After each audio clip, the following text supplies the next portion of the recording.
దాన్ని గౌరవించే మనస్తత్వం ఉన్నటువంటి చంద్రబాబు నాయుడు గారి వల్ల ఆయన గౌరవాన్ని మరింత పెంచే విధంగా ఇవాళ ముఖ్యమంత్రి ఫోటో ఎక్కడైనా ముఖ్యమంత్రిదే ఉంటుంది. ఇక్కడ రేవంత్ రెడ్డి తప్ప బట్టి విక్రమార్క ఆడ కనపడతలేదు ఉందా? ఆ విధంగా ఏమని ఏమన్నా జీవో పాస్ చేశాడా?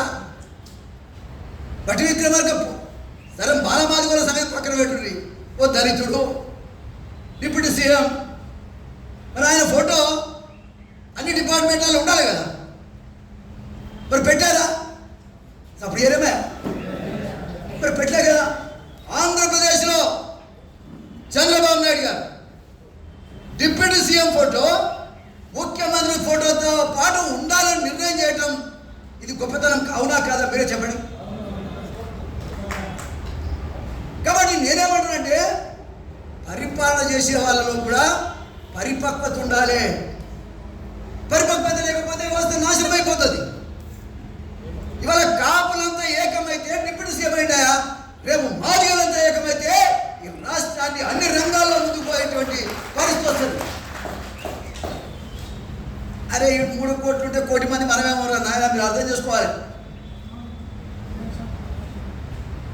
మనమే ఉన్నాం, మనమే ఎక్కడ ఓట్లేస్తే ఆ గవర్నమెంట్ వస్తుంది, ఎక్కడ వద్దనుకుంటే ఆ గవర్నమెంట్ పడిపోతుంది. ఆ స్థాయిలో 80 లక్షల మంది మాదిగలు ఉన్నాం. ఈ ఓట్లు ఎటేస్తే గెలుస్తున్న విషయాన్ని ఇవాళ మనం చాటి చెప్పవలసిన అవసరం ఉంది. అది మనం చాటికి తెలవాల్సిన అవసరం ఉంది. అరే మనం ఓటేస్తే ఎటుపోతే ఎటేస్తే గెలుస్తున్నాడనే ఆలోచన కనుక మనం తెలవగలిగితే రాజ్యాధికారం మన చేతికి వస్తుంది. ఎవడైనా పరిపాలన చేసేవాడు కూడా మన ఇంటికి వస్తాడు. అడుక్కునేది ఏంది? ఒక్క సీటుకి 80 లక్షల మంది ఉంటే సీటు ఇవ్వకపోతే అంటే ఏ స్థాయిలో మనం ఉన్నట్టు, మాదిగల్ని ఏ విధంగా గౌరవిస్తున్నట్టు? ఇది ఇష్టపోతే 11 మంది జనరల్ సీట్లు ఉంటే 94 బీసీ కులాలు ఉన్నాయి. పాపం గౌడ్స్ ఉన్నారు, గొల్ల కుర్మలు ఉన్నారు, పద్మశాలి ఉన్నారు, మున్నూరు కాపులు ఉన్నారు, ముదిరాజులు ఉన్నారు, పెద్ద పెద్ద కులాలు ఉన్నాయి, జనాభా ఎక్కువ ఉన్నటువంటి కులాలు ఉన్నాయి. అదేవిధంగా 94 కులాలు ఉన్నాయి. వాళ్ళందరినీ పక్కన పెట్టేసి 8 సీట్లు, 11లో 8 సీట్లు ఒకే ఒక సామాజిక వర్గానికి ఇచ్చిన ఘనత ఎవరిదే అంటే మరి ముఖ్యమంత్రి గారిది. నాకు వ్యక్తిగతంగా వారి మీద వ్యతిరేకత లేదు. వ్యవస్థాపరంగా తప్పుడు సిద్ధాంతాలు, తప్పుడు ఆలోచనతో పోతున్నావు కాబట్టి ఇవాళ 14-15 గెలవాల్సినటువంటి కాంగ్రెస్ పార్టీ ఎన్ని గెలిచింది ఇవాళ? కారణం నిర్ణయాలు తప్పు. 6 నెలల్లో కాంగ్రెస్ పార్టీ పతనమయ్యే దిశకు వచ్చింది.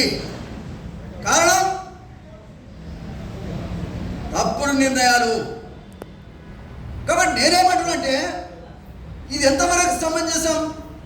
ఈ యొక్క పరిపాలనా విధానంలో తప్పులున్నాయి కాబట్టి 8కి దిగజారింది. రాబోయే కాలంలో కాంగ్రెస్ పార్టీ ఏమి చేయదు, దీనివల్ల ఏమి కాదు అనేటువంటి నినాదం జనంలో వచ్చింది. 6 నెలల్లో వచ్చింది. పరిపాలన చేయరాక, అసమర్థత ప్రభుత్వం ఉండటం వల్ల, నాయకుడు అసమర్థుడు కావటం వల్ల ఇది జరుగుతూ ఉంది. దీన్ని సరిచేద్దామని అనుకుంటే మాలాంటి వాళ్ళందరినీ పక్కన పెట్టేటువంటి పరిస్థితి. నాకెవడిచ్చేదేమంతా? నేను 6 సార్లు ఎమ్మెల్యే కాగలిగాను, మంత్రిని కాగలిగాను.